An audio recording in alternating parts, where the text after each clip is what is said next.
അങ്ങനെ mission VFA LDCയുടെ 4 ദിവസങ്ങൾ നമ്മൾ സക്സസ്ഫുള്ളി കംപ്ലീറ്റ് ചെയ്തിരിക്കുകയാണ്. ഇന്ന് 5ാമത്തെ ദിവസത്തിലെ റിവിഷനിലേക്കാണ് പോയിരിക്കുന്നത്. ഇന്നൊരു പ്രത്യേക കാര്യം എനിക്ക് പറയാനുള്ളത്, ഇന്നത്തെ ചെയ്യാനുള്ള LDCൻ്റെ ഒരു ക്വസ്റ്റ്യൻ പേപ്പർ ആയിരുന്നു ഇന്ന് PYQ ഉച്ചയ്ക്ക് ഇട്ടിരുന്നത്. അത് ഞാൻ ചെയ്ത് കഴിഞ്ഞപ്പോൾ എനിക്ക് കുറേ ക്വസ്റ്റ്യൻസ്, അതായത് ഇത്രയും ഈ 4 ദിവസം പഠിച്ചതിൽ നിന്ന് കുറേ ക്വസ്റ്റ്യൻസ് വന്നതായിട്ട് എനിക്ക് ഫീൽ ചെയ്തു. അത് എനിക്ക് ഒരുപാട് സന്തോഷമായി. അതുകൊണ്ട് ഇതെന്തായാലും ഇത് കംപ്ലീറ്റ് ചെയ്ത് കഴിയുമ്പോൾ എനിക്ക് 100ൽ 100 മാർക്ക് മേടിക്കാൻ പറ്റിയില്ലെങ്കിലും 80ന് മുകളിൽ എന്തായാലും മേടിക്കാൻ പറ്റുമെന്ന് എനിക്ക് ഉറപ്പുണ്ട്. അതുകൊണ്ട് പൂർവാധികം ശക്തിയോടുകൂടി ഞാൻ വീണ്ടും ഇതിലേക്ക് കടക്കുകയാണ്. ടോപ്പിക്കിലേക്ക് കടക്കാം. മലയാളം ഫസ്റ്റ് ബെല്ലിൻ്റെ ക്ലാസ് 5ആണ്. ഇംഗ്ലീഷിൻ്റെ 5ാമത്തെ റൂളാണ്. അത് കാണാതെ പഠിക്കേണ്ടത് തന്നെയാണ്. Up to now, so far, yet, already, recently, lately, just. ഇതിലേതെങ്കിലും വേർഡ് ഒരു സെൻറ്റൻസിൽ വരികയാണെങ്കിൽ അതിൻ്റെ ടെൻസ് വരുന്നത് പ്രസൻറ്റ് പെർഫെക്റ്റ് ടെൻസ് ആയിരിക്കും. അതായത് has or have plus V3 ആയിരിക്കും വരിക. ഉദാഹരണം പറഞ്ഞു കഴിഞ്ഞാൽ I dash him 1 letter up to now. ആ സെൻറ്റൻസിൽ അപ് ടു നൗ വന്നു. അപ്പോൾ ഐ ഹാവ് സെൻറ്റ് എന്നാണ് വരിക. I have sent him 1 letter up to now. അതുപോലെ up to now, so far, yet, already, recently, lately, just. ഇത്രയും വരുവാണെങ്കിൽ has or have plus V3 ആണ് വരിക എന്ന് ഓർത്തിരിക്കുക. അടുത്തത് കുറച്ച് കളക്റ്റീവ് നൗൺസ് ആണ്. കളക്റ്റീവ് നൗൺസ് കുറച്ച് അധികം പഠിക്കാം. ഒന്ന് monkeys. A tribe of monkeys എന്നാണ് പറയുക. എ ട്രൈബ്, കോളനി അല്ല, tribe of monkeys. A hood of snails. സ്നെയിലില്ലേ, snails. A hood of snails. A bale of turtles. A clutter of spiders. സ്പൈഡേഴ്സിൻ്റെ കൂട്ടത്തെ പറയുന്നതാണ് ക്ലട്ടർ കേട്ടോ, clutter. A drove of cattle എന്നും പറയും, ഹേർഡ് ഓഫ് ക്യാറ്റിൽ എന്നും പറയും. എ റൂക്കറി ഓഫ് പെൻഗ്വിൻസ് നമ്മൾ പഠിച്ചതാണ്. A plague of locust. A plague of locust. A peal of bells. ശ്രദ്ധിക്കണേ, ബെൽ, മണി, ബെല്ലിന് കൂട്ടത്തിന് പറയുന്നത് peal, PEAL, peal of bells എന്നാണ് പറയാം. പിന്നെ എ ന്യൂയിസൻസ് ഓഫ് ക്യാറ്റ്സ്. പൂച്ചകളുടെ കൂട്ടത്തെ ന്യൂയിസൻസ് എന്ന് തന്നെയാണ് പറയുക. NUISANCE, a nuisance of cats. And embarrassment of pandas. പാണ്ടാസിനെ കാണുമ്പോൾ എംബ്രാസ്മെൻറ്റ് ഉണ്ടാവും. And embarrassment of pandas. A parade of elephants. Elephants എല്ലാം കൂടെ നിരന്നല്ലേ നടക്കുക. റോട്ടിൽ കൂടെയൊക്കെ നടക്കുകയാണെങ്കിൽ നിരന്ന്, അമ്മ, അച്ഛൻ, കൂട്ടങ്ങൾ, കുട്ടികൾ എല്ലാവരും നിരന്നാണ് നടക്കുക. അപ്പോൾ parade of elephants. A wedge of swans. A wedge of swans. അരയന്നങ്ങൾ V ഷേപ്പിൽ നിങ്ങൾ നീന്തി പോവാം, ശ്രദ്ധിച്ചിട്ടുണ്ടാകും. അപ്പോൾ വെഡ്ജ് ഷേപ്പിലാണെന്ന് ഉദ്ദേശിച്ചത്, അങ്ങനെ ഓർത്താൽ മതി. A wedge of swans. A pride of lions പറഞ്ഞതാണ്. A pace of donkeys. A pace, PACE, pace of donkeys. A nest of rabbits. ഇത് ഒരിക്കലും പ്രതീക്ഷിക്കുന്നതായിരിക്കില്ല നമ്മൾ നെസ്റ്റും റാബിറ്റും തമ്മിൽ. A nest of rabbits. A crash of rhinoceros. Rhinoceros തമ്മിൽ അങ്ങോട്ടും ഇങ്ങോട്ടും കുത്തുകൂടി, ക്രാഷായി. A crash of rhinoceros. A parliament of owls. A pandemonium of parrots. Pandemonium of parrots. an ambush of tigers. ambush of tigers. a loaf of bread. a sounder of pigs എന്നാണ് പറയുക. പിഗ്സിന് ഒരുമാതിരി sound അല്ലേ, അപ്പോൾ a sounder of pigs. അടുത്തത് a tower of giraffes. ജിറാഫിന് ഭയങ്കര, കഴുത്തിനൊക്കെ ഭയങ്കര ഹൈറ്റ്, ടവർ പോലെ തന്നെയാണ് നിൽക്കുന്നത്. A tower of giraffes. A convocation of eagles നമ്മൾ പഠിച്ചിട്ടുണ്ട്. A heap of stones. സ്റ്റോൺസിൻ്റെ ഒരു കൂട്ടം. A paddling of ducks. A shower of rain എന്നാണ് പറയുക. അതുപോലെ a curriculum of subjects. A brood of chicken. A pair of shoes. A herd of gazelles. A group of students. A cluster of stars. A team of players. A choir of singers. അപ്പോൾ ഇതോടെ collective nouns ഏകദേശം കഴിഞ്ഞു. നാളെ ഇംഗ്ലീഷിൻ്റെ നമുക്ക് വേറൊരു topic നോക്കാം. പിന്നീട് വരുന്നത് മാത്സ് ആണ്. മാത്സ് ക്ലോക്കിൻ്റെ പ്രാക്ടീസ് ഒരു ഇന്നോടെ ഉണ്ടാവും. ഇന്ന് 5th ഡേ അല്ലേ, 6th ഡേ, നാളെയും കൂടെ ഉള്ള പ്രാക്ടീസ് ഉണ്ടാവും, പ്രാക്ടീസ് ക്വസ്റ്റ്യൻസ്. അത് കഴിഞ്ഞിട്ട് നമുക്ക് ക്ലോക്ക് ക്ലോസ് ചെയ്യാം. അടുത്തത് സയൻസ് ആണ്. കറണ്ട് അഫേഴ്സിൽ ഞാൻ സയൻസ് നോക്കുന്നത്. ഒന്നാമത്തെ ചോദ്യം ഇതാണ്. അച്യുതാനന്ദൻ്റെ ആദരസൂചകമായി, VS അച്യുതാനന്ദൻ്റെ ആദരസൂചകമായി പേര് നൽകിയ ഏത് സസ്യത്തിനാണ് പേര് നൽകിയത്? കാശിത്തുമ്പയ്ക്കാണ് പേര് നൽകിയത്. ഇംപീഷ്യസ് അച്യുതാനന്ദി എന്നാണ് പേര്. ഇംപീഷ്യസ് അച്യുതാനന്ദി, കാശിത്തുമ്പ. 2021 കേരള സർവകലാശാലയിലെ S. ആര്യയാണ് ഈ സസ്യത്തെ കണ്ടെത്തിയത്. അടുത്തത് വവ്വാലുകളിൽ പുതിയ 20 ഇനം വൈറസുകളെ കണ്ടെത്തിയ രാജ്യം ഏതാണ്? വവ്വാലെന്ന് കേൾക്കുമ്പോഴേ നമുക്ക് ചൈനയാണ് ഓർമ്മ വരിക. ചൈന. തെക്ക് പടിഞ്ഞാറൻ ചൈനയിലെ യുനാൻ പ്രവിശ്യയിലെ പഴത്തോട്ടങ്ങളിൽ ജീവിക്കുന്ന വവ്വാലുകളിലാണ് വൈറസുകളെ കണ്ടെത്തിയത്. അടുത്തത് 2025 ജൂണിൽ ഫ്രഞ്ച് ശാസ്ത്രജ്ഞർ കരീബിയൻ ദ്വീപായ ഗ്വാഡലൂപ്പിൽ യുവതിയിൽ കണ്ടെത്തിയ പുതിയ രക്തഗ്രൂപ്പ് ഏതാണ്? ഫ്രഞ്ച് ശാസ്ത്രജ്ഞന്മാരാണ് കരീബിയൻ ദ്വീപിൽ കണ്ടെത്തിയതാണ്. ഒരു യുവതിയിൽ കണ്ടെത്തിയ പുതിയ രക്തഗ്രൂപ്പ് ഏതാണ്? ഗ്വാഡ നെഗറ്റീവ് ഗ്രൂപ്പ്. ഗ്വാഡ നെഗറ്റീവ്. 15 വർഷം മുമ്പ് ആരംഭിച്ച പരീക്ഷണങ്ങൾക്കൊടുവിലാണ് ഇങ്ങനെയൊരു പ്രഖ്യാപനം വന്നത്. ലോകത്ത് ഈ ഗ്രൂപ്പുള്ള ഒരേ ഒരു വ്യക്തിയാണ് ഈ യുവതി. ഗ്വാഡ നെഗറ്റീവ് ഗ്രൂപ്പ് ബ്ലഡ്. ടൈപ്പ് 2 പ്രമേഹം, അമിതവണ്ണം എന്നിവ നിയന്ത്രിക്കാൻ US ഫാർമസ്യൂട്ടിക്കൽ കമ്പനിയായ ഇലി ലില്ലി പുറത്തിറക്കിയ കുത്തിവയ്പ് അധിഷ്ഠിത മരുന്ന് ഏതാണ്? മൗഞ്ചാരോ. ആഴ്ചയിൽ ഒരിക്കൽ ചർമ്മത്തിൽ കുത്തിവെക്കേണ്ട മരുന്നാണ് മൗഞ്ചാവോ. ടൈപ്പ് 2 പ്രമേഹവും അമിതവണ്ണവും കുറയ്ക്കാൻ വേണ്ടിയിട്ട് ആഴ്ചയിൽ ഒരിക്കൽ ചർമ്മത്തിൽ കുത്തിവെക്കുന്ന മരുന്നായ മൗഞ്ചാരോ കണ്ടുപിടിച്ചത് ആരാണ്? അമേരിക്കൻ ഫാർമസ്യൂട്ടിക്കൽ കമ്പനിയായ ഇലി ലില്ലി. 2 ഡോസുകളായിട്ട് മരുന്ന് വിപണിയിൽ ലഭ്യമാണ്. 2 ഡോസ് എടുത്തു കഴിഞ്ഞാൽ ടൈപ്പ് 2 പ്രമേഹവും അമിതവണ്ണവും നിയന്ത്രിക്കാൻ കഴിയും. പൂർണ്ണമായും പോകുമെന്ന് പറയുന്നില്ല, ഒരിക്കലും നിയന്ത്രിക്കാൻ കഴിയുമെന്നാണ് പറയുന്നത്. മൗഞ്ചാരോ എന്നാണ് പേര്. അടുത്തത്, സങ്കീർണമായോ ചെലവേറിയതോ ആയ ലബോറട്ടറി നടപടികളുടെ ആവശ്യമില്ലാതെ സ്തനാർബുദ കോശങ്ങളെ തിരിച്ചറിയാൻ കഴിയുന്ന ഒരു നൂതന സെമി കണ്ടക്ടർ അധിഷ്ഠിത ബയോസെൻസർ ഉപകരണം വികസിപ്പിച്ചത് ആരാണ്? NIT റൂർക്കേലയാണ് വികസിപ്പിച്ചത്. അതായത് ലാബിലൊന്നും പോയി ടെസ്റ്റ് ചെയ്യേണ്ട ആവശ്യമൊന്നുമില്ല. സ്തനാർബുദം കണ്ടുപിടിക്കാൻ, അതിൻ്റെ സ്തനാർബുദ കോശങ്ങളെ കണ്ടുപിടിക്കാൻ വേണ്ടി സെമി കണ്ടക്ടർ അധിഷ്ഠിതമായിട്ടുള്ള ഒരു ബയോസെൻസർ കണ്ടുപിടിച്ചു. അത് NIT റൂർക്കേലയാണ്. ഇത് വികസിപ്പിച്ചത് NIT റൂർക്കേലയാണ്. സെമി കണ്ടക്ടർ ആണ് ബയോസെൻസർ. സെമി കണ്ടക്ടർ അധിഷ്ഠിതമായ ബയോസെൻസറാണ്. അടുത്തത്, കോളറയ്ക്കുള്ള ഓറൽ വാക്സിൻ ഏതാണ്? ഹിൽ കോൾ എന്നാണ് അറിയപ്പെടുന്നത്. ഹിൽ കോൾ, കോളറയ്ക്കിൻ്റെ പേര് തന്നെയുണ്ട്, കോൾ. ഹിൽ കോൾ ആണ്. അത് കണ്ടെത്തിയത് ഭാരത് ബയോടെക് ആണ് ഇത് വികസിപ്പിച്ചത്. കോളറയ്ക്കുള്ള ഓറൽ വാക്സിൻ ഒരു റീകോമ്പിനൻ്റ് വാക്സിനാണ്. ഹിൽ കോൾ, ഷാൻകോൾ എന്നീ വാക്സിനുകൾ ഒരേ സാങ്കേതികവിദ്യ ഉപയോഗിച്ചാണ് നിർമ്മിച്ചിരിക്കുന്നത്. ഹിൽ കോൾ കണ്ടുപിടിച്ചത് ഭാരത് ബയോടെക് ആണ്. അടുത്ത, കവച് എന്ന പേരിൽ ഒരുപാട് ട്രെയിനുമായി ബന്ധപ്പെട്ട ഒരുപാട് നമ്മൾ കേട്ടിട്ടുണ്ട്. അങ്ങനെയാണെങ്കിൽ ഓട്ടിസം, ഡൗൺ സിൻഡ്രോം ബാധിതർ അവരൊക്കെ വീട്ടിൽ നിന്ന് ഇറങ്ങി വഴിതെറ്റിപ്പോയാൽ സുരക്ഷിതമായിട്ട് തിരിച്ചെത്തിക്കാനുള്ള ഇലക്ട്രിക് ഉപകരണമാണ് കവച് എന്ന് പറയുന്നത്. ഇത് നിർമ്മിക്കുന്ന ഇടപ്പള്ളിയിലെ ഡേ ഡ്രീംസ് എന്ന കൂട്ടായ്മയുടെ സഹായത്തിൽ ഓട്ടിസം, ഡൗൺ സിൻഡ്രോം ബാധിതരായ കുട്ടികളാണ് നിർമ്മിക്കുന്നത്. കവച് എന്താണ് അതിൻ്റെ പ്രത്യേകത? ഒരു ഇലക്ട്രിക് ഉപകരണമാണ് കവച്. അടുത്ത, ഇന്ത്യയിലെ ആദ്യത്തെ പ്രോട്ടോടൈപ്പ് ഫാസ്റ്റ് ബ്രീഡർ റിയാക്ടർ സ്ഥാപിച്ച സംസ്ഥാനം ഏതാണ്? തമിഴ്നാടാണ്. എന്നോട് പറയാം, പ്രോട്ടോടൈപ്പ് ഫാസ്റ്റ് ബ്രീഡർ റിയാക്ടർ സ്ഥാപിച്ച സംസ്ഥാനം ഏതാണ്? ഇന്ത്യയിൽ ആദ്യത്തെയാണ്, തമിഴ്നാടാണ്. തമിഴ്നാട്ടിലെ കൽപ്പാക്കത്താണ് ഈ റിയാക്ടർ സ്ഥിതി ചെയ്യുന്നത്. ഈ കൽപ്പാക്കത്തെ ആണവ നിലയത്തിന്റെ പ്രവർത്തന ചുമതല ഭാരതീയ നഭിക്കിയ വിദ്യുത് നിഗത്തിനാണ്, ഭവിനി എന്ന് പറയും. അടുത്തത്, 2025 ഏപ്രിൽ അന്തരിച്ച പ്രമുഖ ഭൗതിക ശാസ്ത്രജ്ഞൻ ആരാണ്? ഡോക്ടർ രഞ്ജിത്ത് നായരാണ്. വേറെ തിരിച്ചു ചോദിക്കാം, ഡോക്ടർ രഞ്ജിത്ത് നായർ എന്തുമായി ബന്ധപ്പെട്ടിരിക്കുന്ന ഭൗതിക ശാസ്ത്രജ്ഞനാണ്. Centre for philosophy and foundation of സയൻസിന്റെ സ്ഥാപകനാണ്. തിരുവനന്തപുരം സയൻസ് സൊസൈറ്റി സംഘടിപ്പിക്കുന്നതിന് മുഖ്യ പങ്ക് വഹിച്ച വ്യക്തിയാണ്. ഇനി, republic of science, mind matter and mystery, അതും റിപ്പബ്ലിക് ഓഫ് സയൻസ്, ഈ 2 പുസ്തകങ്ങൾ എഴുതിയതും രഞ്ജിത്ത് നായരാണ്. അപ്പോൾ ഒരു ക്വസ്റ്റ്യൻ പ്രതീക്ഷിക്കുക, റിപ്പബ്ലിക് ഓഫ് സയൻസ് എന്ന പുസ്തകം എഴുതിയത് ആരാണ്? Ranjith Nair. Mind matter and mystery, ഈ പുസ്തകം എഴുതിയത് ആരാണ്? രഞ്ജിത്ത് നായർ. അടുത്തത് ഒരു സയന്റിഫിക് നെയിമാണ്, ഷിത്തിയ റോസ് മലയൻസിസ്. ഷിത്തിയ റോസ് മലയൻസിസ് എന്താണ്? അതൊരു പായൽ സസ്യമാണ്. കൊല്ലം ജില്ലയിലെ റോസ് മലയിൽ നിന്ന് കണ്ടെത്തിയ പുതിയ സസ്യമാണ് റോസ് മലയൻസിസ്. ഷിത്തിയ റോസ് മലയൻസിസ് പായൽ സസ്യമാണ്. ശുദ്ധജല ആവാസ വ്യവസ്ഥയിൽ മാത്രം കാണപ്പെടുന്ന സസ്യമാണ്. ഫ്രഷ് വാട്ടർ റെഡ് ആൽഗെ വിഭാഗത്തിൽ ഷിത്തിയ ജനസിൽപ്പെട്ടതാണ് പായൽ. അടുത്തത്, 2024 ലോകത്തിലെ ഏറ്റവും കൂടുതൽ വായു മലിനീകരണമുള്ള രാജ്യങ്ങളിൽ ഇന്ത്യയുടെ സ്ഥാനം എത്രയാണ്? 5 ആണ്. ഏറ്റവും കൂടുതൽ വായു മലിനീകരണം നോക്കുകയാണെങ്കിൽ ഇന്ത്യയുടെ സ്ഥാനം 5 ആണ്. 2023 3-ാം സ്ഥാനത്തായിരുന്നു. ഓക്കെ, 2024 എത്തിയപ്പോഴേക്കും 4 അല്ല 5-ാം സ്ഥാനത്തായി. ഓക്കെ, 2024 പട്ടികയിൽ 1-മതുള്ള രാജ്യം ഏതാണ്? ചാടാണ്. എന്നാൽ 2-മത് ബംഗ്ലാദേശും 3-മത് പാകിസ്ഥാനുമാണ്. ഓർക്കുക, 2-മത് ബംഗ്ലാദേശ്, 1-മത് ചാഡ് എന്ന രാജ്യമാണ്. അത് നമുക്കറിയത്തില്ല, കേട്ടിട്ടേ ഇല്ല. എന്നാൽ 2-മത്തെ രാജ്യവും 3-മത്തെ രാജ്യവും നമ്മുടെ അയൽവക്കമാണ്. 4 അറിയില്ല, 5 എന്ന് പറയുന്നത് ഇന്ത്യയാണ്. എന്നാൽ ഈ റിപ്പോർട്ട് പ്രകാരം, അതായത് IQ എയർ എന്ന് പറയുന്ന അവരാണ് ഈ റിപ്പോർട്ട് തയ്യാറാക്കിയത്. IQ എയർ, ഈ റിപ്പോർട്ട് പ്രകാരം ഏറ്റവും മലിനമായ വായുവുള്ള തലസ്ഥാന നഗരം ഏതാണെന്ന് ചോദിച്ചാൽ അത് ഇന്ത്യയുടെയാണ്. ന്യൂഡൽഹിയാണ് തലസ്ഥാന നഗരം. ഏറ്റവും മലിനമായുള്ള തലസ്ഥാന നഗരം ന്യൂഡൽഹിയാണ്. എന്നാൽ ലോകത്തിലെ ഏറ്റവും മോശമായ വായുവുള്ള നഗരം ഏതാണെന്ന് ചോദിച്ചു കഴിഞ്ഞാൽ ബർണിഹട്ട്, മേഘാലയ. അതിന് 2-ന് 1-ാം സ്ഥാനം അടിച്ചിട്ടുണ്ട് നമ്മൾ. ലോകത്തിലെ ഏറ്റവും മലിനമായ വായുവുള്ള സ്ഥലം മേഘാലയയിലെ ബെനിഹട്ട് ആണ്. മേഘാലയ ഓർത്തിരിക്കാം, കാർമേഘങ്ങൾക്ക് നിറഞ്ഞ് കറുത്ത് നിൽക്കുന്നതുകൊണ്ട് അവിടുത്തെ വായു ഒക്കെ മോശമാണെന്ന് ഓർത്തിരിക്കാം. ബർണിഹട്ട് ആണ് ഏറ്റവും മോശമായ വായു. റിപ്പോർട്ട് പ്രകാരം ലോകത്തിലെ ഏറ്റവും മലിനമായ 20 നഗരങ്ങളിൽ 13 എണ്ണവും ഇന്ത്യയിൽ തന്നെയാണ്. IQ എയർ ആണ് തയ്യാറാക്കിയത്.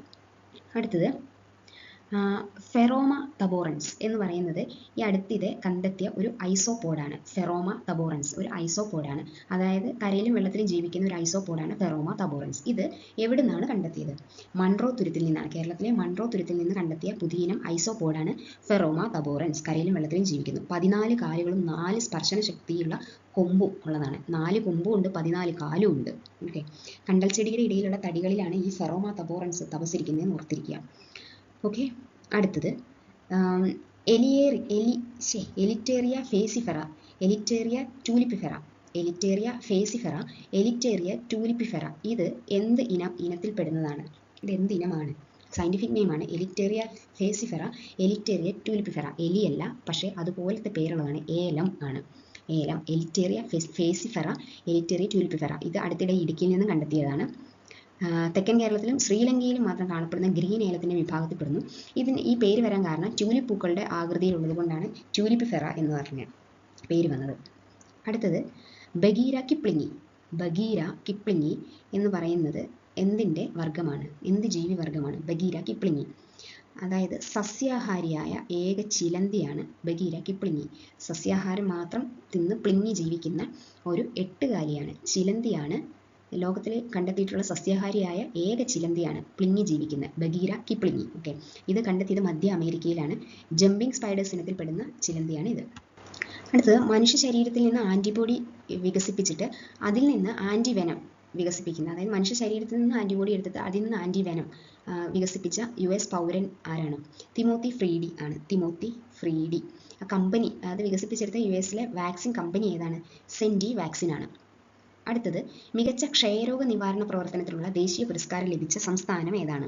കേരളം. കേരളത്തിൽ ഇപ്പോൾ ആരും ചുമ ഇങ്ങനെ വരാറില്ലെന്ന് തോന്നുന്നു. പക്ഷേ എനിക്കൊക്കെ ചുമ വന്നു കഴിഞ്ഞാൽ ചിലപ്പോൾ നിൽക്കാറില്ല കേട്ടോ. ക്ഷയമല്ല, എന്നാലും പറഞ്ഞതാണ്. മികച്ച ക്ഷയരോഗ നിവാരണ പ്രവർത്തനത്തിനുള്ള ദേശീയ പുരസ്കാരം ലഭിച്ച സംസ്ഥാനമാണ് കേരളം. ക്ഷയരോഗ നിവാരണത്തിന്റെ ഭാഗമായി 100 ദിന കർമ്മ പരിപാടിയിൽ പരമാവധി നാറ്റ് ടെസ്റ്റ് ചെയ്താണ് പുരസ്കാരം. ഈ നാറ്റ് ടെസ്റ്റ് ചെയ്തതിനാണ് പുരസ്കാരം ലഭിച്ചത് കേട്ടോ. ഇത്രയൊക്കെയാണെന്ന് തോന്നുന്നു സയൻസ്, കറണ്ട് അഫേഴ്സ് ഉള്ളൂ സയൻസിൽ. അടുത്ത ടോപ്പിക്ക് എന്ന് പറയുന്നത് GKയിൽ IT ആണ് ഞാൻ എടുത്തിരിക്കുന്നത് പഠിക്കാൻ. IT-യിൽ ഞാൻ സെലക്ട് ചെയ്തിരിക്കുന്ന ടോപ്പിക്ക് കമ്പ്യൂട്ടർ നെറ്റ്വർക്കിംഗ് ആണ്. കമ്പ്യൂട്ടർ നെറ്റ്വർക്കിംഗ് എന്ന് വെച്ച് കഴിഞ്ഞാൽ കമ്പ്യൂട്ടറുകൾ തമ്മിൽ വിവരങ്ങൾ പരസ്പരം കൈമാറാൻ പറ്റുന്ന വിധത്തിൽ കമ്പ്യൂട്ടറുകളെ ബന്ധിപ്പിക്കുന്നു. ഒരു കമ്പ്യൂട്ടറിലെ വിവരങ്ങൾ വേറെ കമ്പ്യൂട്ടറിലേക്ക് കൈമാറാൻ പറ്റുന്ന വിധത്തിൽ നമ്മൾ ബ്ലൂടൂത്ത് ഒക്കെ വഴി ഒരു ഫോണിൽ നിന്ന് മറ്റേ ഫോണിലേക്ക് കൈമാറാൻ പറ്റും. പക്ഷേ ആ ബ്ലൂടൂത്തിന് ഒരു പരിധി ഉണ്ടാവില്ലേ? ഒരു റൂമിൻ്റെ അകത്തൊക്കെ അല്ലേ ചിലപ്പോൾ പറ്റത്തുള്ളൂ, അല്ലെങ്കിൽ ഒരു വീടിൻ്റെ അകത്തൊക്കെ അല്ലേ ചിലപ്പോൾ പറ്റത്തുള്ളൂ. അതുപോലെ ഒരു കമ്പ്യൂട്ടറിൽ നിന്ന് മറ്റ് കമ്പ്യൂട്ടറുകളിലേക്ക്, വേറെ കമ്പ്യൂട്ടറുകളിലേക്ക് വിവരങ്ങൾ കൈമാറാൻ പാകത്തിന് കമ്പ്യൂട്ടറുകളെ കണക്ട് ചെയ്യും. അതിനെയാണ് നെറ്റ്വർക്കിംഗ് എന്ന് പറയുന്നത്, കമ്പ്യൂട്ടർ നെറ്റ്വർക്കിംഗ്. ഓക്കെ, അതിന് കമ്പ്യൂട്ടറുകൾ എന്തൊക്കെ വേണം, അതിന് ഈ നെറ്റ്വർക്കിങ്ങിന് എന്തൊക്കെ വേണം നോക്കിക്കഴിഞ്ഞാൽ കമ്പ്യൂട്ടറുകളെ പരസ്പരം ബന്ധിപ്പിക്കാൻ ആവശ്യമായിട്ടുള്ള കേബിൾ ഒന്നാമത്തത് വേണം. പിന്നെ കേബിളിനെ കമ്പ്യൂട്ടറുമായി ബന്ധിപ്പിക്കുന്നതിനുള്ള കണക്ടറുകൾ വേണം. ഒരു കമ്പ്യൂട്ടറിനെ മറ്റേ കമ്പ്യൂട്ടറുമായിട്ട് ബന്ധിപ്പിക്കണമെങ്കിൽ കേബിൾ ഇടണം. ഈ കേബിളിനെ കമ്പ്യൂട്ടറുമായിട്ട് കണക്ട് ചെയ്യണമെങ്കിൽ അതിന് കണക്ടർ വേണം. ഓക്കെ, കമ്പ്യൂട്ടറിൻ്റെ അകത്തേക്ക് കയറ്റണമെങ്കിൽ കേബിൾ തന്നെ കയറ്റാൻ പറ്റില്ല, ഒരു കണക്ടർ വേണം. ഇനി 2-ൽ കൂടുതൽ കമ്പ്യൂട്ടറുകൾ ഉണ്ടെങ്കിൽ അവ തമ്മിൽ വിവര കൈമാറ്റം നിയന്ത്രിക്കുന്നതിന് ആവശ്യമായിട്ടുള്ള ഉപകരണങ്ങളും വേണം. 2 കമ്പ്യൂട്ടർ ഉണ്ടെങ്കിൽ ഒരു കമ്പ്യൂട്ടറിൽ നിന്ന് നേരെ കേബിൾ വഴി ചെയ്യാം. പക്ഷേ 2-ൽ കൂടുതൽ കമ്പ്യൂട്ടർ ഉണ്ടെങ്കിൽ അതിന് നിയന്ത്രിക്കുന്നതിന് ആവശ്യമായ ചില ഉപകരണം കൂടി വേണം. അപ്പം കമ്പ്യൂട്ടറുകളെ പരസ്പരം ബന്ധിപ്പിക്കുന്നതിന് ആവശ്യമായ ഒന്നാമത്തെ ഘടകം നമ്മൾ കേബിൾ പറഞ്ഞല്ലോ. അപ്പം കേബിളിൽ ഒരു ടൈപ്പ് കേബിളാണ് UTP കേബിൾ എന്ന് പറയും. UTP കേബിൾ അത് ഫുള്ള് അൺഷീൽഡഡ് ട്വിസ്റ്റഡ് പെയർ കേബിളാണ്. അൺഷീൽഡഡ് ട്വിസ്റ്റഡ് പെയർ കേബിളാണ് UTP കേബിൾ. അതെന്ന് വെച്ച് കഴിഞ്ഞാൽ നെറ്റ്വർക്കിൽ കമ്പ്യൂട്ടറുകളെ പരസ്പരം ബന്ധിപ്പിച്ചിരിക്കുന്ന ഈ കേബിളുകളെ UTP കേബിൾ എന്നാണ് പറയുക. അതായത് ഒരു നെറ്റ്വർക്കിനുള്ളിൽ കമ്പ്യൂട്ടറിനെ പരസ്പരം ബന്ധിപ്പിക്കുന്ന കേബിളിന് പറയുന്ന പേരാണ് UTP cable, unshielded twisted pair cable. ഇനി ഈ കമ്പ്യൂട്ടർ നെറ്റ്വർക്ക് ചെയ്യാൻ ഉപയോഗിക്കുന്ന കേബിളിൻ്റെ പേരാണല്ലോ UTP കേബിൾ. അതിന് എന്തൊക്കെ പ്രത്യേകതകളുണ്ടെന്ന് നോക്കിക്കഴിഞ്ഞാൽ, 8 വയറുകളുണ്ട് ഇതിനകത്ത്. 8 വയറുകൾ പരസ്പരം ഇങ്ങനെ 4 ജോഡിയായിട്ട് പെയർ ചെയ്ത് ആണ് ഇരിക്കുന്നത്. അതായത് ഓറഞ്ചും വൈറ്റും കൂടെ ഒരു പെയർ, ഓറഞ്ചും വൈറ്റും കൂടെ ഒരു പെയർ, ഗ്രീനും കൂടെ ഒരു പെയർ, ബ്ലൂവും വൈറ്റ് ഒരു പെയർ, ബ്രൗണും വൈറ്റ് ബ്രൗണും ഒരു പെയർ. അങ്ങനെ 4 പെയർ, 8 വയറ് 4 പെയറാക്കി. ഏതൊക്കെ കളറുണ്ട്? മെയിൻ കളർ ഏതൊക്കെയാണ്? Orange, green, blue, brown. Orange, green, blue, brown. ഈ 4 കളറുകളുള്ള കമ്പ്യൂട്ടർ നെറ്റ്വർക്ക് ചെയ്യാൻ ഉപയോഗിക്കുന്ന കേബിളാണ് UTP കേബിൾ. അടുത്തത് UTP കേബിളിനെ കമ്പ്യൂട്ടറുമായി ഘടിപ്പിക്കണം. അതിന് കണക്ടർ വേണമെന്ന് പറഞ്ഞു. ഈ കണക്ടർ RJ45 കണക്ടർ എന്ന് പറയും. RJ എന്ന് വെച്ച് കഴിഞ്ഞാൽ രജിസ്റ്റേർഡ് ജാക്ക് 45 എന്ന് പറയും. അതായത് ഈ UTP കേബിൾ കമ്പ്യൂട്ടറുമായി ഘടിപ്പിച്ചിരിക്കുന്ന ഒരു കണക്ടർ ഉപയോഗിച്ചാണ്. കമ്പ്യൂട്ടറിലേക്ക് കയറ്റണമെങ്കിൽ അതിന് പറയുന്ന പേരാണ് RJ45 cable, connector. RJ45 connector ഉണ്ടെങ്കിലാണ് അതിന് ഒരു കോഡാണിത് RJ45 രജിസ്റ്റേർഡ് ജാക്ക് 45 അതിൻ്റെ സൈസൊക്കെ വെച്ചിട്ടുള്ള ഒരു ഇത് RJ45 രജിസ്റ്റേർഡ് ജാക്ക് 45. ഇനി RJ11 കണക്ടർ ഉണ്ട്, RJ11 കണക്ടർ ഉണ്ട്. അത് എന്ന് വെച്ച് കഴിഞ്ഞാൽ മോഡവുമായിട്ട്, അതായത് ടെലിഫോൺ ശൃംഖലയെ ബന്ധിപ്പിക്കുന്ന കേബിളിൻ്റെ അറ്റത്തുള്ള ഒരു കണക്ടർ ഉണ്ട്. ടെലിഫോൺ മോഡം ഒക്കെ ആയിട്ട് അതിൻ്റെ അകത്തേക്ക് കണക്ട് ചെയ്യുന്ന ഒരു കൊളുത്ത് പോലത്തെ ഒരു സാധനം ഉണ്ടാവുമല്ലോ, നമ്മളിങ്ങനെ പ്രസ് ചെയ്തിട്ട് കയറ്റുക എന്നിട്ട് വിടുക, അതിനാണ് കണക്ടർ എന്ന് പറയുന്നത്. അത് ടെലിഫോൺ മോഡം ഒക്കെ ആയിട്ട് ബന്ധിപ്പിക്കുന്ന കേബിളിൻ്റെ അറ്റത്തുള്ള ആ കണക്ടറാണ് RJ11 കണക്ടർ എന്ന് പറയുന്നത്. മറ്റത് RJ45 കണക്ടർ എന്താണ്, UTP കേബിളിനെ കമ്പ്യൂട്ടറുമായി കണക്ട് ചെയ്യാൻ വേണ്ടി ഉപയോഗിക്കുന്നതാണ്. അപ്പോൾ നമ്മൾ കേബിളിൻ്റെ കാര്യം പറഞ്ഞു, UTP കേബിൾ, കണക്ടറിൻ്റെ കാര്യം പറഞ്ഞു, RJ45 കണക്ടറും RJ11 കണക്ടറും. ഇനി നെറ്റ്വർക്ക് കേബിളുകളെ ക്രിമ്പ് ചെയ്യും, അതായത് ക്രിമ്പിംഗ് ടൂൾ എന്ന ഉപകരണം കൊണ്ടാണ് നെറ്റ്വർക്ക് കേബിളിൻ്റെ അറ്റത്ത് RJ45 കണക്ടറിനെ ഘടിപ്പിക്കുന്നത്. ഒരു കട്ടർ പോലത്തെ ഒരു സാധനമാണ്, അതിന് വയർ കട്ട് ചെയ്തിട്ട് ഘടിപ്പിക്കാൻ വേണ്ടി. കണക്ടറിനെ ക്രിമ്പിംഗ് ടൂൾ ഉപയോഗിച്ച് വളരെ എളുപ്പത്തിൽ തന്നെ കേബിളിൻ്റെ മേലെ ഇങ്ങനെ ഉറപ്പിച്ച് വെക്കാം. അപ്പോൾ കേബിളിൻ്റെ അകത്തുള്ള വയറുകൾ ഒരു നിശ്ചിത ക്രമത്തിൽ കണക്ടറിൻ്റെ അകത്തേക്ക് പ്രവേശിപ്പിച്ച് ക്രിമ്പിംഗ് ടൂൾ ഉപയോഗിച്ച് ഈ വയറുകളെ അമർത്തി ഇങ്ങനെ ഉറപ്പിക്കാൻ പറ്റും. അത് ആ ടൂൾ വഴി നമ്മളിങ്ങനെ മുറിച്ചെടുത്ത് അതിൻ്റെ അകത്തേക്ക് കയറ്റി ഒന്നും വെക്കേണ്ട ആവശ്യമില്ല. ഈ ക്രിമ്പിംഗ് ടൂൾ ഉപയോഗിച്ച് ചെയ്ത് കഴിഞ്ഞാൽ അത് തനിയെ അതിൻ്റെ അകത്ത് ചെയ്യാൻ പറ്റും. ഓക്കെ, അടുത്തത് നമ്മൾ 3 കാര്യങ്ങൾ വേണമെന്ന് പറഞ്ഞു. ഒന്ന് കേബിൾ പറഞ്ഞു, UTP കേബിൾ, 2 കണക്ടർ പറഞ്ഞു. ഏതൊക്കെ കണക്ടറായിരുന്നു? RJ45 കണക്ടറും RJ11 കണക്ടറും പറഞ്ഞു. ഇനി മൂന്നാമത്തെ എന്താണ് പറഞ്ഞത്? 2ൽ കൂടുതൽ കമ്പ്യൂട്ടർ ഉണ്ടെങ്കിൽ അവ തമ്മിൽ വിവര കൈമാറ്റം നിയന്ത്രിക്കുന്ന ഒരു ഉപകരണം വേണമെന്ന് പറഞ്ഞല്ലോ. അപ്പം ആ ഉപകരണത്തിൻ്റെ പേരെന്താണെന്ന് നോക്കാം. അതാണ് ഹബ്ബ്, സ്വിച്ച് എന്നൊക്കെ പറയുന്നത് എന്തിനാണ്? വിവര കൈമാറ്റം, 2ൽ കൂടുതൽ കമ്പ്യൂട്ടർ ഉണ്ടെങ്കിൽ വിവര കൈമാറ്റം നിയന്ത്രിക്കുന്ന ഉപകരണമാണ്. വിവര കൈമാറ്റങ്ങൾ നിയന്ത്രിക്കുന്നത്, അത് ഇപ്പോൾ പറഞ്ഞുതരാം. അതായത് ഒരു നെറ്റ്വർക്കിൽ ഉൾപ്പെട്ടിരിക്കുന്ന ഓരോ കമ്പ്യൂട്ടറിൽ നിന്നുമുള്ള നിർദ്ദേശം മറ്റുള്ളവരിലേക്ക് എത്തിക്കാൻ സഹായിക്കുന്ന ഉപകരണമാണ് ഹബ്ബ് എന്ന് പറയുന്നത്.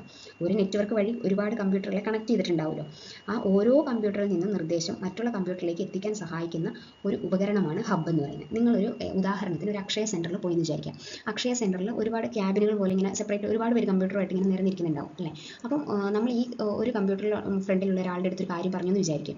അപ്പം അവർ പറയാണ് സെറ്റ് ആയിട്ടുണ്ട്, ഇതാ ആ കമ്പ്യൂട്ടറിൻ്റെ അടുത്ത് അവിടെ ചെന്ന് കഴിഞ്ഞാൽ ഇതിൻ്റെ പ്രിൻ്റ് ഔട്ട് എടുക്കാം കേട്ടോ എന്ന് പറഞ്ഞു കഴിഞ്ഞു. അപ്പോൾ നമ്മൾ ഇവിടെ കൊടുത്ത ഡീറ്റെയിൽസ് ഒക്കെ ആ അപ്പുറത്തെ കമ്പ്യൂട്ടറിലേക്ക്, അല്ലെങ്കിൽ കമ്പ്യൂട്ടർ 5ലേക്ക്, കമ്പ്യൂട്ടർ 6ലേക്കൊക്കെ സെൻഡ് ചെയ്യണം. അപ്പോൾ അതിനെന്ത് വേണം? ഒരു ഹബ്ബ് എന്ന് പറയുന്ന ഒരു സാധനം വേണം. ഒരു നെറ്റ്വർക്കിൽ ഉൾപ്പെട്ടിരിക്കുന്ന, അപ്പോൾ ആ കമ്പ്യൂട്ടറുകളെല്ലാം ഒരു നെറ്റ്വർക്കിൽ ഉൾപ്പെടുത്തിയേക്കുവാണ്. ഓക്കെ, ആ ഓരോ കമ്പ്യൂട്ടറിൽ നിന്നും നിർദ്ദേശങ്ങൾ മറ്റുള്ളവരിലേക്ക് എത്തിക്കാൻ സഹായിക്കുന്ന ഉപകരണമാണ് ഹബ്ബ് എന്ന് പറയുന്നത്. ഹബ്ബ് വഴിയാണ് കണക്ട് ചെയ്തിരിക്കുന്നത്. ഈ നെറ്റ്വർക്ക് ചെയ്യേണ്ട കമ്പ്യൂട്ടറുകളുടെ എണ്ണം അനുസരിച്ച് വ്യത്യസ്ത എണ്ണം പോർട്ടുകളുള്ള ഹബ്ബുകൾ ഇന്ന് ലഭ്യമാണ്. അപ്പം ഈ ഹബ്ബിൽ എത്ര കമ്പ്യൂട്ടർ ഉണ്ടോ ആ കമ്പ്യൂട്ടറിനനുസരിച്ച് ഹബ്ബിൻ്റെ പോർട്ടുകൾ ഉണ്ടാവും, അതായത് ഈ കണക്ട് ചെയ്യാനുള്ള ഹോൾസ് ഉണ്ടാവും. ഈ ഹബ്ബിന് പകരം ഇപ്പം സ്വിച്ചാണ് ഉപയോഗിക്കുന്നത്. അതിനൊരു കാരണമുണ്ട്. ഓക്കെ, ഞാൻ നോക്കാം എന്താണ്. ഒരു നെറ്റ്വർക്കിലുള്ള കമ്പ്യൂട്ടർ തമ്മിലുള്ള വിവര കൈമാറ്റം നിയന്ത്രിക്കുന്നതിനുള്ള ഉപകരണമാണ് ഹബ്ബും സ്വിച്ചും.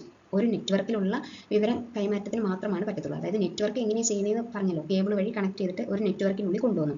ആ നെറ്റ്വർക്കിനുള്ളിൽ അങ്ങോട്ടും ഇങ്ങോട്ടുമുള്ള വിവര കൈമാറ്റം നിയന്ത്രിക്കുന്നതിനുള്ള ഉപകരണമാണ് ഈ ഹബ്ബ് എന്ന് പറയുന്നത്, സ്വിച്ച് എന്ന് പറയുന്നത്. ഓക്കെ, പക്ഷേ ഇതിൻ്റെ പ്രവർത്തനം ഒരേപോലെയല്ല. ഓക്കെ, ഈ ഹബ്ബിലേക്ക് വരുന്ന വിവരങ്ങളുടെ കോപ്പി ഓക്കെ ആ നെറ്റ്വർക്കിൽ ഉൾപ്പെട്ടിരിക്കുന്ന എല്ലാ കമ്പ്യൂട്ടറിലേക്കും കൈമാറുകയാണ് ഈ ഹബ്ബ് എന്ന് പറയുന്നത് ചെയ്യുന്നത്. ഓക്കെ, അപ്പോൾ എന്ത് സംഭവിക്കും? അതായത് ഒരു 10 കമ്പ്യൂട്ടർ ഉണ്ട്, 10 ആളുകളുണ്ട്. ഓക്കെ, നമ്മൾ അക്ഷയ സെൻറ്ററിൽ ചെന്നു.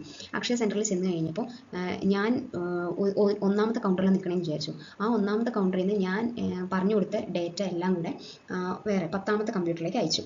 അതേസമയം തന്നെ രണ്ടാമത്തെ ഇതിലുള്ളവരും എല്ലാവരും ആ 10ലേക്ക് തന്നെ അയച്ചു എന്ന് വിചാരിച്ചു. 10ലുള്ള ആൾക്ക് ചെയ്യേണ്ടി വന്നു, അല്ലെങ്കിൽ വേറെ ഇതിലേക്ക്. അപ്പോൾ ഓക്കെ, വേറെ ഇതിലേക്ക് അയച്ചു. 2ലുള്ളയാൾ 8ലേക്ക് അയച്ചേ, 4ലുള്ളയാൾ ഇതിലേക്ക് അയച്ചേ. അപ്പോൾ ഇതെല്ലാം കൺട്രോൾ ചെയ്യുന്ന ഒരു ഹബ്ബാണ് അല്ലേ. അപ്പോൾ എന്താ സംഭവിക്കുക? അവിടെ എല്ലാം തിരക്ക് കൂടുവാണ്. ഓക്കെ, അപ്പം അതിന് ഒരു പകരക്കാരൻ എന്ന നിലയിലാണ് സ്വിച്ച് വന്നത്. ഓക്കെ, സ്വിച്ച് എന്താ ചെയ്യുക? ഏത് കമ്പ്യൂട്ടറിലേക്കാണോ വിവരം എത്തിക്കേണ്ടത് അതിലേക്ക് മാത്രമാണ് അയക്കത്തുള്ളൂ. മനസ്സിലായോ? ഹബ്ബ് എന്ന് പറയുമ്പോൾ ഇത് തമ്മിലുള്ള വ്യത്യാസം എന്താണ്? ഹബ്ബ് എന്ന് പറഞ്ഞാൽ നമ്മളിപ്പോൾ ഒന്നാമത്തെ കൗണ്ടറിൽ നിന്ന് 10ാമത്തെ കമ്പ്യൂട്ടറിലേക്കാണ് അയക്കുന്നത് എങ്കിൽ ആ ഹബ്ബ് എന്ത് ചെയ്യും? ഒന്നീന്നുള്ളത് അത് സ്വീകരിച്ചിട്ട് എല്ലാത്തിലേക്കും വിടും. എല്ലാ കമ്പ്യൂട്ടറിലും 2, 3, 4, 5 അങ്ങനെ എല്ലാ കമ്പ്യൂട്ടറിലേക്കും ആ ഡീറ്റെയിൽസ് വിടും. അപ്പോൾ ആർക്ക് വേണേലും അത് എടുക്കാം, ഡീറ്റെയിൽസ് എടുക്കാം. അതാണ് ഹബ്ബിൻ്റെ പരിപാടി. പക്ഷേ സ്വിച്ച് എന്ന് പറഞ്ഞു കഴിഞ്ഞാൽ ഓരോ ഓപ്ഷൻ ഉണ്ട്. അതായത് ഒന്നാമത്തെ കമ്പ്യൂട്ടറിനോട് ചോദിക്കും ഏത് കമ്പ്യൂട്ടറിലേക്കാണ് അയക്കേണ്ടത് എന്ന് ചോദിക്കും. അപ്പം 4ലേക്ക് മാത്രമാണ് അയക്കേണ്ടത് എങ്കിൽ 4 എന്ന് ഓപ്ഷൻ കൊടുത്തു കഴിഞ്ഞാൽ 4ലേക്ക് മാത്രമാണ്, 4 എന്ന് പറയുന്ന ആ കമ്പ്യൂട്ടറിലേക്ക് മാത്രമാണ് പോകത്തുള്ളൂ. അപ്പോൾ അങ്ങനെ കൊടുക്കുമ്പോൾ എന്താണ് സംഭവിക്കുന്നത്? ആ തിരക്ക്, നെറ്റ്വർക്കിലുള്ള തിരക്ക് ഒഴിവാക്കാൻ പറ്റുന്നു. അതാണ് സ്വിച്ചും ഹബ്ബും തമ്മിലുള്ള വ്യത്യാസം. മനസ്സിലായെന്ന് വിചാരിക്കുന്നു. ഇനി ഒരു സാധനം കൂടെ എപ്പോഴും കൺഫ്യൂഷൻ വരുന്നതാണ് മോഡം എന്താണെന്ന് നോക്കാം. മോഡത്തിൻ്റെ ഫുൾ ഫോം എന്താ? മോഡുലേറ്റർ ഡീമോഡുലേറ്റർ എന്നതിൻ്റെ ഷോർട്ട് ഫോമാണ് ഈ മോഡം എന്ന് പറയുന്നത്. അതെന്താ?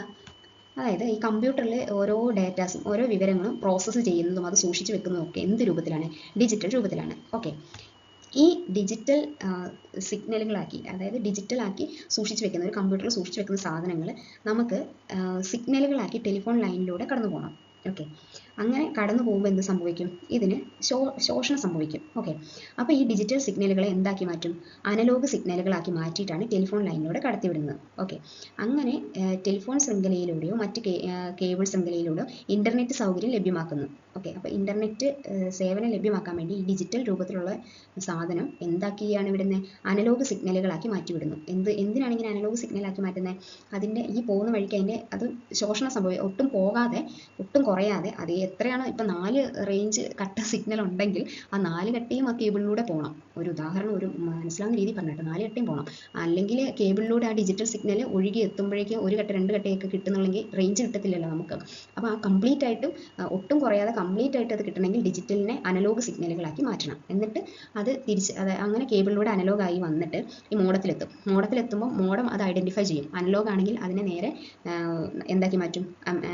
ഡിജിറ്റലാക്കി മാറ്റും. അങ്ങനെ നമുക്ക് തരും. ഓക്കെ, അതുപോലെ തന്നെ നമ്മുടെ കയ്യിലുള്ള ഡിജിറ്റൽ എന്താക്കി മാറ്റും? അനലോഗ് ആക്കി മാറ്റും. എന്നിട്ട് അതിനെ കേബിളിലൂടെ വിടും. ഓക്കെ, മനസ്സിലായെന്ന് വിചാരിക്കുന്നു. അപ്പം എനിക്ക് പഠിക്കാൻ ഭയങ്കര ബുദ്ധിമുട്ടുള്ളൊരു സംഭവമായിരുന്നു ഈ നെറ്റ്വർക്കിംഗ് എന്ന് പറയുന്നത്. ഡിഫറെൻറ്റ് ടൈപ്പ് ഓഫ് നെറ്റ്വർക്കിംഗ് ഉണ്ട്, മറ്റേ സ്റ്റാർ അങ്ങനത്തെയൊക്കെ. അത് പഠിക്കാൻ വരുന്നേ ഉള്ളൂ. ആദ്യത്തെ ഒരു ബേസ് എന്ന നിലയിലാണ് ഞാൻ ഈ ഹബ്ബ്, സ്വിച്ച്, മോഡം ഒക്കെ പഠിച്ചത്. ഇപ്പം നിങ്ങൾക്ക് മനസ്സിലായി എന്ന് വിചാരിക്കുന്നു. ഡേ 5 ടോപ്പിക്കിൻ്റെ റിവിഷൻ കഴിഞ്ഞു. 1ാമത്തെ റിവിഷനാണ് കഴിഞ്ഞത്. വീഡിയോ ഇഷ്ടപ്പെട്ടാൽ ലൈക്ക്, ഷെയർ, സബ്സ്ക്രൈബ്. പിന്നെ നാളെ ഡേ 6 ആണ്. ടോപ്പിക്ക് പോസ്റ്റ് ചെയ്യുന്നതാണ്.